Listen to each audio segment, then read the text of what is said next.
সালামকে আল্লাহ জিনদের বাদশাহী দিলেন, মানব জাতির বাদশাহী দিলেন, পশু পাখির বাদশাহী দিলেন, বাতাসের উপরে প্রাধান্য দিয়ে দিলেন।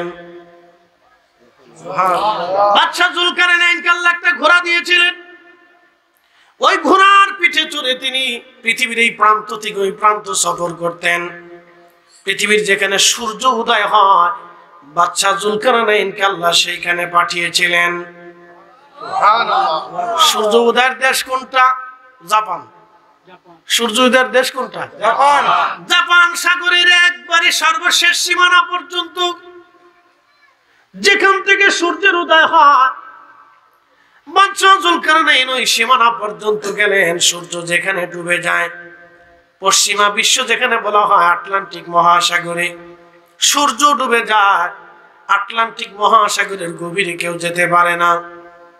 ওটা একটা এমন সমুদ্র, এমন সাগর, উত্তাল সাগর। এটা আটলান্টিক মহাসাগর বেশি উত্তাল, ওই সাগর কেউ পাড়ি দিতে পারে না।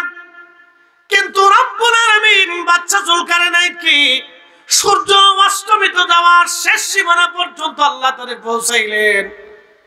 আল্লাহু আকবার। পৃথিবীর শিমালে, জনুবে, মাশরিকে, মাগরিবে আল্লাহ তাকে পৌঁছাইলেন।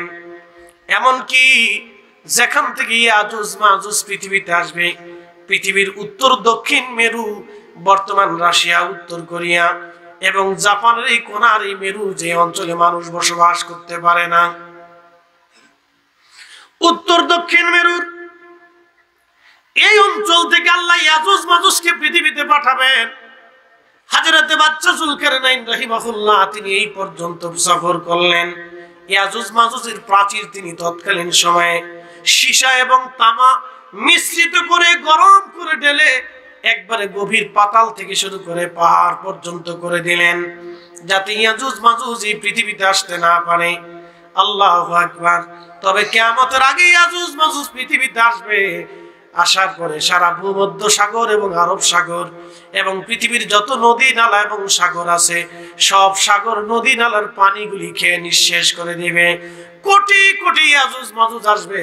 তারা লম্বায় 120 হাত করে লম্বা হবে, তাদের চুলগুলি লাল লাল হবে এবং তাদের চেহারাগুলি হবে বিকট চেহারার অধিকারী। 120 হাত করে লম্বা, বিরাট বড় জন্মদের অধিকারী। পৃথিবীর মানুষদেরকে হত্যা করে করে নিঃশেষ করে দিবে। কিছু মানুষ মক্কা মদিনায় টিকে থাকবে।